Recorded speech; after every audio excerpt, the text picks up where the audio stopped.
지금 이 마음이 바로 부처고 딴 게 없습니다. 이게 그대로 열반이고 극락이고. 그런데 이 마음을 싫어하고 있거든요. 지금 이 불편한 마음을 싫어하는 게 붙어 있어요. 그래서 이게 그대로 그거라고 했을 때는 싫어하는 마음이 떨어져 버립니다. 그래서 극락을 경험을 하게 되는 겁니다. 지금 이 불편하고 불안하고 괴로운 마음, 이것이 나를 괴롭히는 게 아닙니다. 이거 싫어라는 그 감정 붙어 있는 그게 고통이거든요. 그로 인해서 우리는 괴로움을 느낍니다.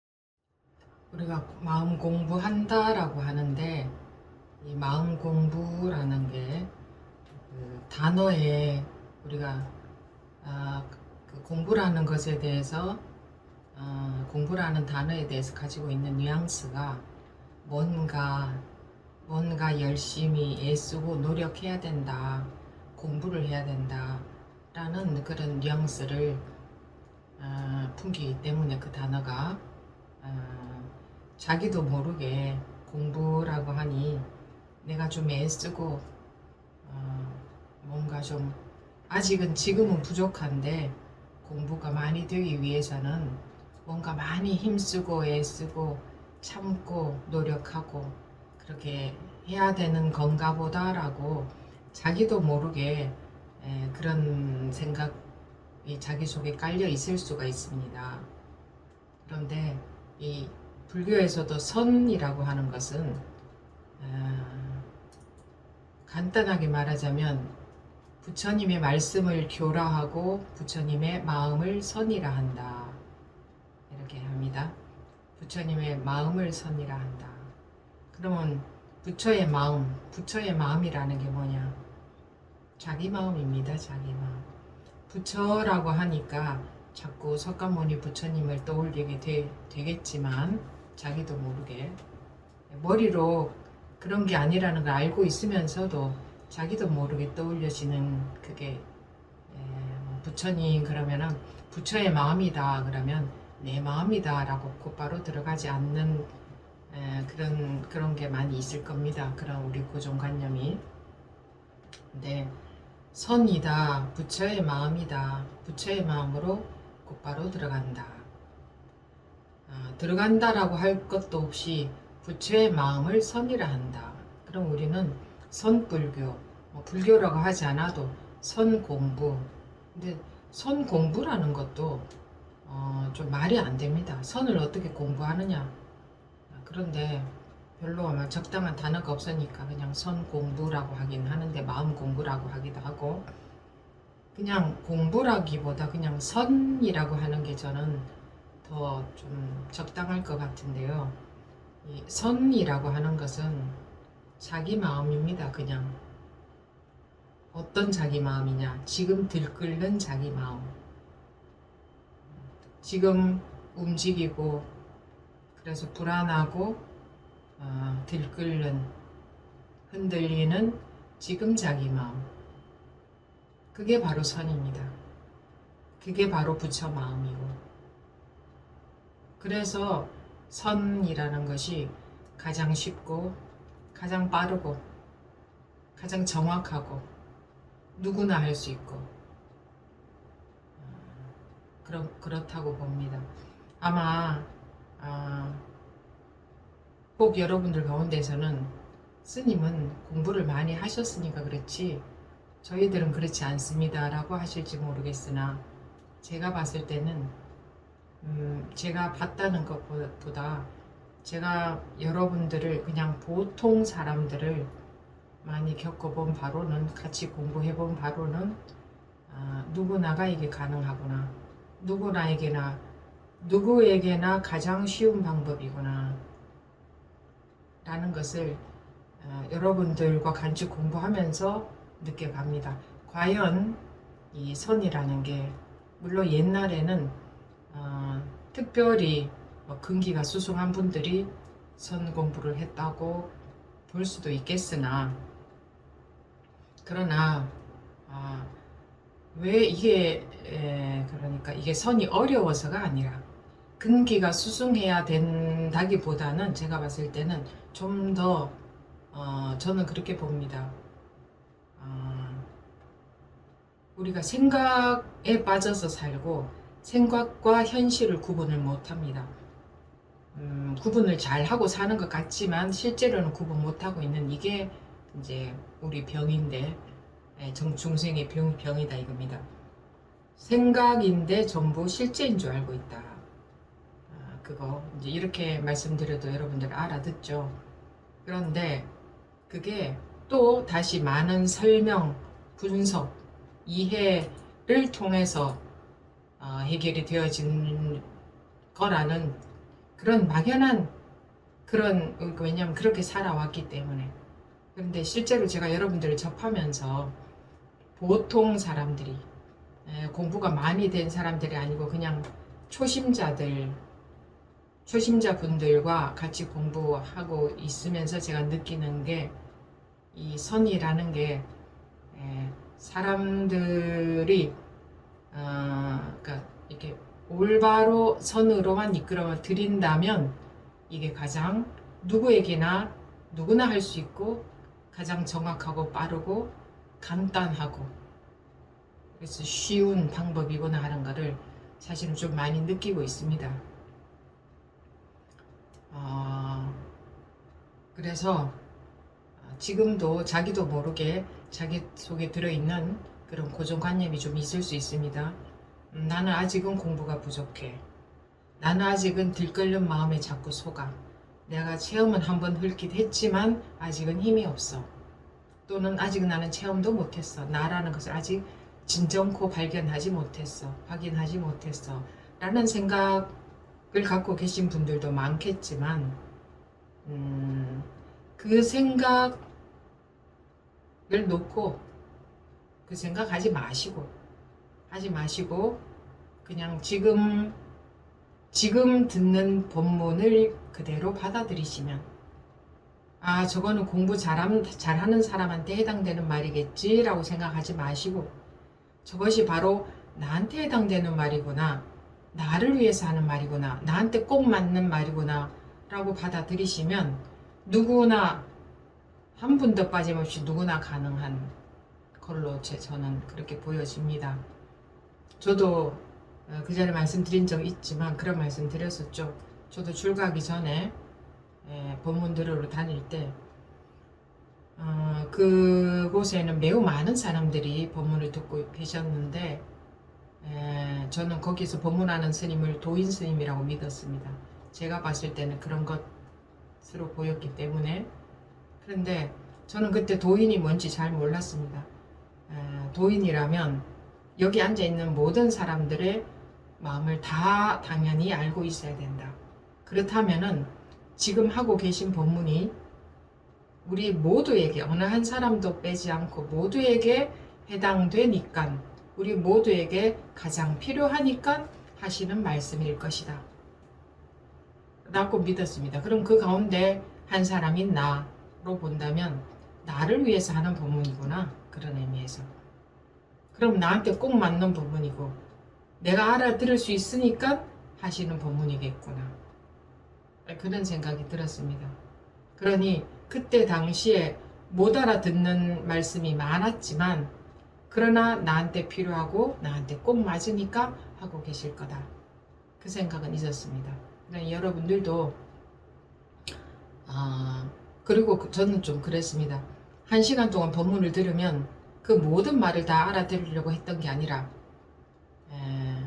음식이 있다면 한 숟가락을 먹으나 음식 한 그릇을 다 먹으나 맛은 똑같을 것이다. 그래서 그 법문이 정작 제대로 된 법문이라면 한마디를 알아들으나 1시간의 법문을 다 알아들으나 똑같을 것이다. 그래서 내가 못 알아듣겠는 부분은 관심 가질 필요 없고 내 귀에 쏙 들어오는 한마디만 갖고 있으면 된다.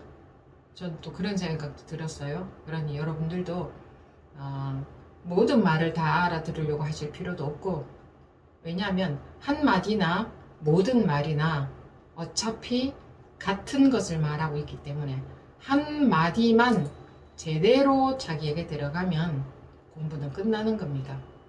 그래서 열심히 내가 잘 파악해야지 저거 무슨 말인지 물론 저거 무슨 말인지 모르겠다 하는 게 있으면 자기 마음에 남을 겁니다. 궁금해서 관심이 많은 분이라면 궁금하게 남겠죠. 예. 그 자기가 정말 궁금하다면 언젠가 자기 속에서 풀립니다. 저도 그런 거 다 경험해봤습니다. 진짜 법문 듣다가 정말 저게 무슨 말이가 저거 정말 맞는 말인 것 같은데 나는 무슨 말인지 모르겠다. 그렇게 제 속에 들어간 것은 언젠가 진짜로 이렇게 해결이 돼서 나왔습니다. 그냥 이해가 되는 것 말고 저는 이해되는 것에 만족을 못했어요. 그래서 얼마나 관심이 있느냐 항상 말씀드리지만 얼마나 관심이 있느냐 어디에 관심이 있느냐 불법에 관심이 있느냐도 아니고 뭐 진리에 관심이 있느냐 다른 것에 관심이 있느냐가 아니라 그냥 내 마음 불편하니까 어떻게 하면 내가 정말 내 마음에 아무것도 없이 자유롭게 살 수 있을까? 그거면 됩니다. 이 공부 어떻게 하면 잘할 수 있을까? 그럼 스트레스입니다. 그럼 어려운 것 같습니다. 저는 그랬습니다. 나는 내 마음에 뭐가 하나 있는 게 싫다. 아무것도 없이 하나 눈곱만 단 그 티끌 하나도 걸리지 않았으면 좋겠다. 정말 진정코. 그거는 내가 마음에 뭐가 하나 있으니까 불편하니까 내가 싫으니까 당연히 그거를 원하겠죠. 그러니까 뭐 나 간절해야지 이런 생각도 인위적으로 조장할 필요도 없습니다. 불편한 게 싫으니까 그것처럼 여러분들도 마음이 불편한 게 싫으실 겁니다.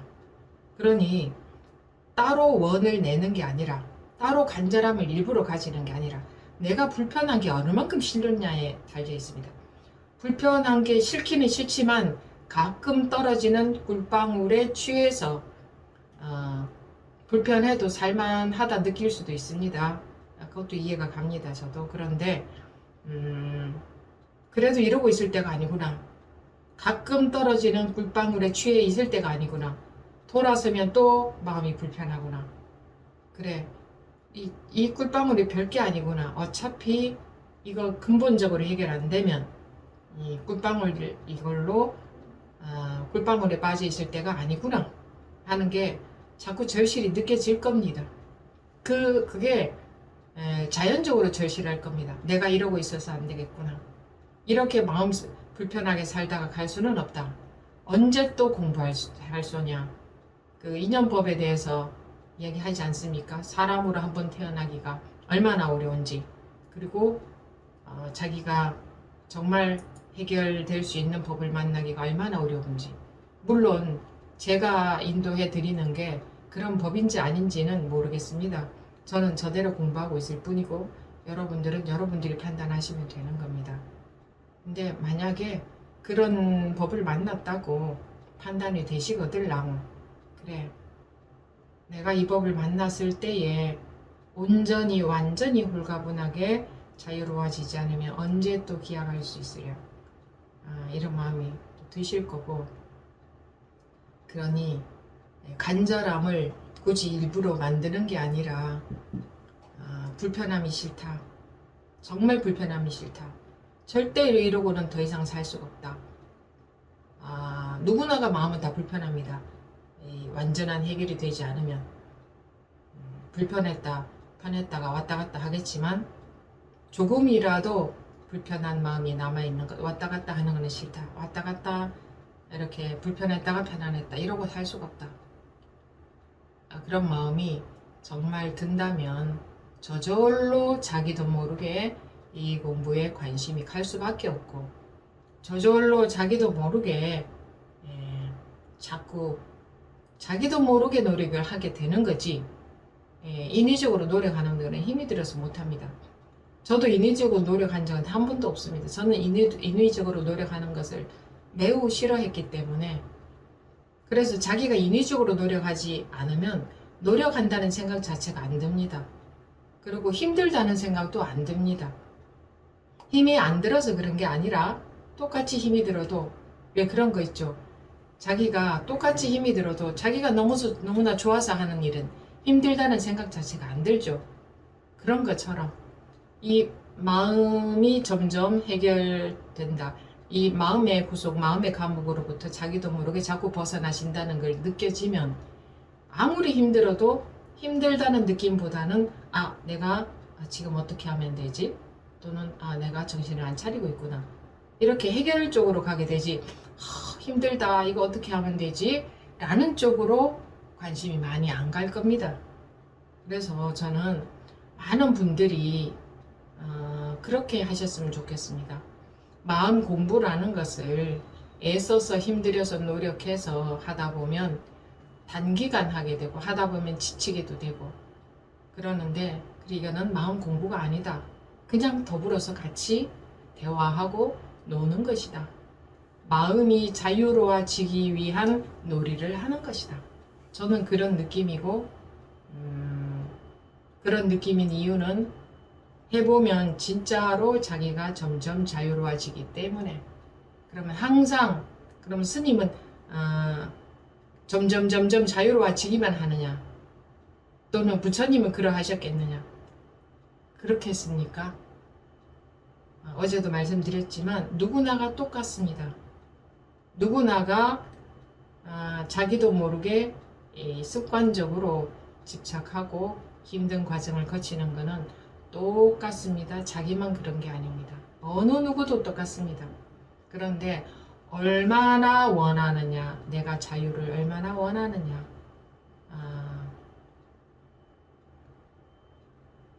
정말 원하면 그게 힘듦으로 느끼시기보다는 그 자유로워지는 과정에서 아무리 왔다 갔다 해도 오히려 이게 정말 좋구나, 정말 재밌다, 그런 느낌이 들 수 있으니까 지금 아무리 힘들어도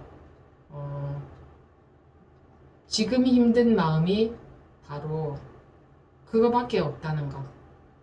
이것은 앞으로 수도 없이 말씀을 드릴 겁니다. 수도 없이 반복해야 되기 때문에. 지금 힘든 바로 그 마음 말고 딴 게 없다. 그게 바로 부처다. 그게 바로 진실이다. 그게 우주다. 그게 나다. 그게 공이다. 그 색이 바로 공이다. 어떻게 이 힘든 마음이 그대로 공이고 이게 바로 부처고 이거밖에 없지? 그럼 나는 힘든 밖에 없으면 그러면 이제 내가 이것을 벗어나지 못한다는 건가? 힘들게 살라는 건가? 그런 말은 아니죠. 그거는 이제 이해를 해서 그렇습니다. 이해를 하면은 그렇게 받아들일 수 있는데 이해를 하는 게 아니라 믿어라 하는 겁니다.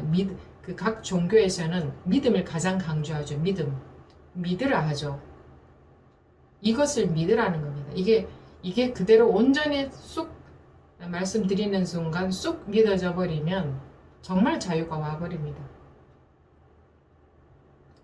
이해하면은 이 말이 그래, 지금 이 마음이 그대로 부처라고 이렇게 하시면 자유가 오지 않습니다. 이 마음이 부처라고 쓱 들어와 버리면, 온전히 100% 들어와 버리면 왜 이 마음이 그대로 부처고 이거밖에 없고 이 마음이 그대로 자유이고 이 마음이 그대로 해탈이고 이것 이상의 해탈이 없는지 자기가 경험을 하실 겁니다. 지금 이 자리에서 언제나 항상.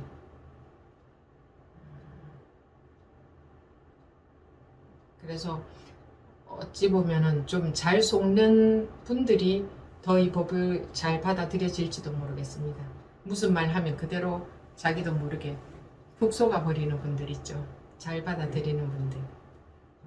그 세상에 살면서는 그렇게 자꾸 속으면 안 되겠지만 어쨌든 그런 성향을 가진 분들이 이것도 쑥쑥 잘 들어올지도 모르겠습니다. 그건 잘 모르겠는데 믿는 자에게 복이 있나니 천국이 저희 것이요. 그게 그 말입니다. 스님은 불경은 아는 게 없고 성경만 아십니까? 이렇게 하실 줄 모르겠는데 이런 구절들이 좀 쉽지 않습니까? 여러분들한테 쉽게 와닿고 불경을 얘기하면 일단 한문이니까 어렵다는 그런 이미지를 가지고 하니까 믿는 자에게 복이 있나니 천국이 제 것이요. 어려운 말인 것 같죠? 믿으면 천국이 내 것이다. 이 무슨 말입니까? 지금 이 마음 말고 딴 게 없고 이게 바로 부처고 이게 바로 극락이고 이게 천국이고 이게 자유고 해탈이다 하는 말이 그냥 그대로 쓱 들어와 버리면 천국이 자기 것이 되어버립니다.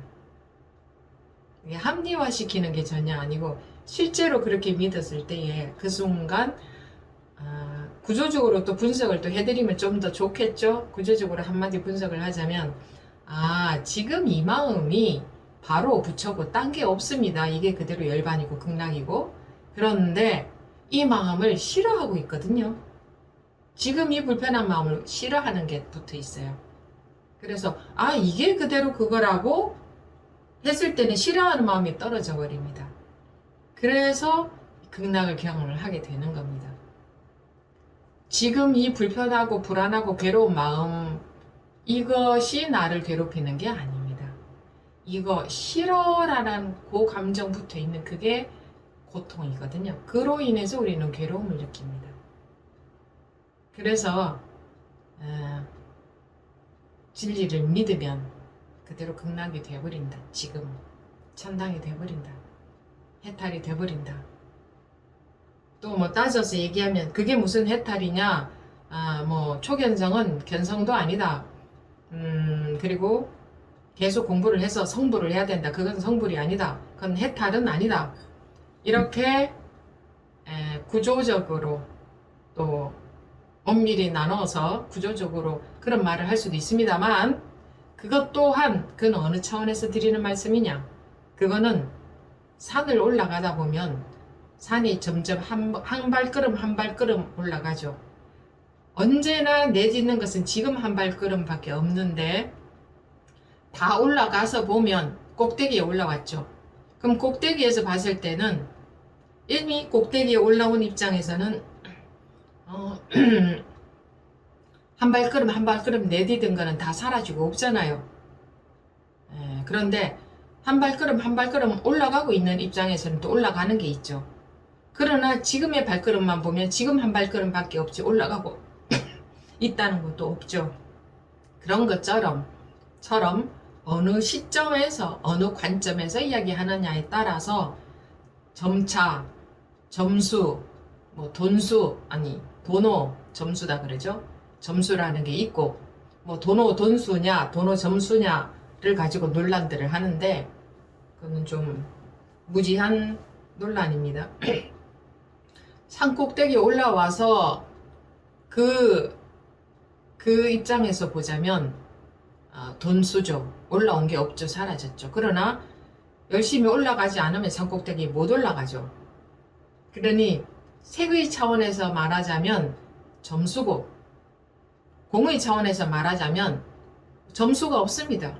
그래서 초견성한 자리가 바로 완전히 벗어난 해탈의 자리입니다. 여러분들도 느끼실 겁니다. 한 번이라도 벗어나 본 분들은 느끼실 겁니다. 제가 여러분들께 묻습니다. 거기서 뭐가 더 다른 게 있을 수 있나요? 거기에 더 다른 부처를 향해서 가야 될, 부처가 되어야 될, 점차 수행해야 될 뭔가가 더 있나요? 꼭 물어봅니다. 그러면 더 이상 아무것도 없습니다. 라고 다들 말을 합니다. 자기가 경험을 딱 했을 때는. 그런데 다시 생각에 싹 속아 들어가죠. 그러면 그래도 점차가 있는 것 같고 그래 나는 아직까지 습관이 너무나 많이 남아있는 것 같고 하기 때문에 딱 그렇게 있구나 또 거기에 속습니다. 근데 딱 그렇게 있다는 말도 맞지 않고 딱 그렇게 없다는 말도 맞지 않습니다. 둘 다 치우친 말입니다. 산에 한 걸음 한 걸음 올라간다는 말도 한 걸음 한 걸음 올라가야 돼 라는 말도 또는 야 올라오고 보니까 올라온 것도 없어 라는 말도 이건 전부 어느 입장에서 하는 말이냐에 달려있지 어느 게 맞다 틀리다가 없습니다. 그래서 점수가 맞냐 돈수가 맞냐 또 어느 분 얼마 전에 그런 말씀 하셨습니다. 습관이라는 것도 속은 거다. 습관이라는 것조차 분별 아니냐. 그래서 뭐 우리나라의 몇몇 분은 습관도 속은 거다. 습관이라는 것도 없다라고 하는 말을 하는데 그분의 말이 맞는 것 같다라고 본인은 초견성도 못했지만 자기가 봤을 때는 그 말이 맞는 것 같다라고 하시는 분이 있었는데 그것에는 무슨 오류가 있느냐. 자기가 초견성도 못한 입장에서는 계속 분별로만 따져서 이해하고 있기 때문에 물론 그게 지금 이 말하고 똑같습니다. 돈수가 맞냐 점수가 맞냐 점차 닦을 게 있느냐 없느냐 즉 습관이 있느냐 없느냐 근데 이거는 분별의 차원에서입니다. 습관도 없다 해도 맞지 않고 닦을 습관이 남아있다 해도 맞지 않습니다. 근데 방편상 습관에 자꾸 떨어지기 때문에 점차 습관을 녹여가는 게 필요하다라고 하는 말이지 습관에 떨어지지 않는다면 그 말도 필요가 없습니다. 그래서 이런 것들을 이해로라도 약간은 이해가 되어 있어야 거기서 헷갈리지 않으실 것 같아서 말씀을 드리는데 이해되어 봤자 실제 공부에 뭐 영향을 주는 건 아니지만 헷갈리시는 것 같아서 그래서 돈수냐 점수냐 그러면 돈수라고 하는 분에게는 습관도 없다 하는 분에게는 그러면은 아침 먹고 나서 끝나야지 점심 먹고 저녁을 왜 먹느냐 숨 한 번 쉬고 끝나야지 두 번 쉬고 세 번 쉬고 계속 끝없이 왜 쉬느냐 그렇게 할 수 있고 또 닦을 게 있다에 떨어져 있는 분한테는 어디에 있느냐 어디에 도대체 닦을 게 어디 있냐 무엇이 있어서 닦냐 습관 습이라는 것도 한 생각 분별에 속은 것이지 습관이라는 게 어디 있는지 내놔봐라 할 수 있습니다. 왜냐 거기서 습관이 있다라는 것에서도 벗어나야 되고 습관이 없다라는 그 견해에서도 벗어나야 됩니다. 전부 견해에 불과합니다. 뭐 자성을 한번 체험했다고 해도 어떻게 보면 대부분의 분들이 모두 다 이 분별로 공부하고 있는 것에 떨어져 있다고 봐야 됩니다. 우리가 대부분의 분은 남을 말하는 게 아니라 남들을 말하는 게 아니라 나를 말하는 겁니다. 자기가 내가 그러고 있을 수 있다. 계속 나도 모르게 그래 이게 맞는 것 같아. 맞아 점차 닦아 나가야 될 게 있는 것 같아 라고 그 견해를 갖고 계신 분들은 그것도 틀렸습니다. 그럼 닦을 게 없어라는 것에 집착한다 그것도 틀렸습니다. 어떤 견해도 가졌다 하면 다 틀렸습니다. 그래서 이 병에 빠진 사람한테는 저 약을 주고 저 병에 빠진 사람한테 이 약을 줘서 그 병에서 낫게 하기 위한 약이기 때문에 모든 법문은 돈수가 맞다 할 수도 없고 점수가 맞다고 할 수도 없고 정해진 법이 있다가 말할 수도 없고 정해진 법이 없다고 말할 수도 없고 뭐 그 어떤 말도 다 그냥 그때의 약으로 하는 말이기 때문에 병 나으면 약은 필요가 없어진다. 진정코 병이 나으면 모든 법문은 그런 것이지 어떤 견해가 맞다. 예를 들어서 연기법, 연기사상, 연기법이 맞다. 그럼 그것도 틀린 겁니다. 연기도 공을 말하기 위한 방편입니다. 연기라는 게. 결국은 공을 말하기 위해서. 그럼 공법은 맞냐? 모든 게 공법이든 연기법이든 무엇이든 다 우리 생각에서 나온 발상입니다. 분별에서 나온 발상이죠. 그래서 어느 것 하나라도 이 법이 맞아라고 할 수 있는 것은 하나도 없습니다. 병에서 낫게 하기 위한 방편에 불과합니다. 그래서 부처님은 의왕이시다. 중생의 마음의 병을 낫게 하는 분이시지 무슨 정해져 있는 법은 없다. 그렇게 얘기를 하죠. 그래서 일체 84,000대장경이 모두 방편설이다 하는 게 방편이라 하는 것을 제대로 모르고 있는 분들이 많습니다. 방편이라 하는 것은 약이다는 얘기입니다. 병 나을 때까지만 필요한 약이다. 병 나았는데도 계속 그거 붙들고 있으면 물론 병이 정말 나으면 그거 안 붙들게 됩니다. 근데 붙들고 있다는 건 병이 안 나았다는 증거인데 만약에 병이 나았는데도 붙들고 있다. 그럼 병이 안 나았다 그 소리입니다. 붙들어야 될 법은 하나도 없습니다. 어느 조사에 어떤 법문도 어느 부처님이 어떤 법문도 그래서 임재선사는 그랬죠. 부처가 나타나면 부처를 죽이고 조사가 나타나면 조사를 죽여라. 부모가 나타나면 부모를 죽여라. 이게 고정관념에서 해방되라는 얘기죠. 부처다 조사다 부모다. 우리가 가장 집착하기 쉬운 것들이 부처다, 조사다, 부모다 이거 아니겠습니까? 그래서 죽여라 죽여라 죽여라 한 것은 그 어느 고정관념에도 매이지 말라. 그랬다 하면 너는 해탈할 수가 없다. 벗어날 수가 없다. 그래서 그렇다고 해서 지금 병에 걸려 있는데 약이 필요 없는, 약 없으면 나을 수가 없습니다. 약은 반드시 필요한데 그게 법이라는 것, 진리라는 것인데 나았다 하면 그거는 필요가 없다. 이것도 들어서 알고 계시고, 방편설이라 하는 것은 약이라는 뜻이다. 방편설이라고 하면서 왜 계획에 불성이 있습니까 하면은 있다라고 했다가 계획에 불성이 그러면 없습니까 하면 있다라고 했다가 어느 제자한테는 있다고 하고 어느 제자한테는 없다고 하느냐, 왜 헷갈리게 말하냐, 그런 분이 계셨습니다. 저한테도 왜 헷갈리게 이랬다 저랬다 하느냐. 근데 그거는 분별로 들어서 그렇죠. 그러니까 어느 말이 맞는 말이냐 이렇게 들어서 그렇습니다. 어느 말이 맞는 말이냐, 맞는 말은 하나도 없다. 지금의 자기 병을 낫게 하기 위한 약일 뿐이다. 약은 반드시 필요하다. 병이 걸려 있을 때는. 그러나 낫고 나면 약은 필요 없다. 그런데 그것을 어느 약이 맞습니까? 열이 많이 날 때는 해열제를 줘야 되고, 열이 체온이 너무 떨어질 때는 체온을 올리는 약을 써야겠죠. 뭔가 그런 방편을 써야겠죠. 그런데 체온이 떨어졌을 때 올리는 방편을 썼을 때 체온이 올라가서 정상이 된 사람은 그 체온 올라가는 약이 이게 정말 약이야 하고 딱 붙들고 집착하게 됩니다. 이게 진짜 좋은 약이구나라고. 그래서 모든 사람들한테 그걸 먹이려고 합니다. 이거 정말 좋더라고. 또는 체온이 올라가 있는 사람이 해열제를 먹고 나니 정상으로 떨어졌다. 야, 이게 기가 막힌 약이구나 하고 그걸 또 딱 붙들게 됩니다. 이게 약이야 라고. 그런데 그 어떤 약도 자기에게 맞게 쓰는 것 뿐이지, 어떤 병이냐에 따라서 맞게 쓰는 것 뿐이지 정해져 있는 좋은 약은 없습니다. 이 부분도 중요해서 이런 것 정도는 알고 계셔야 돼서 말씀을 드렸습니다.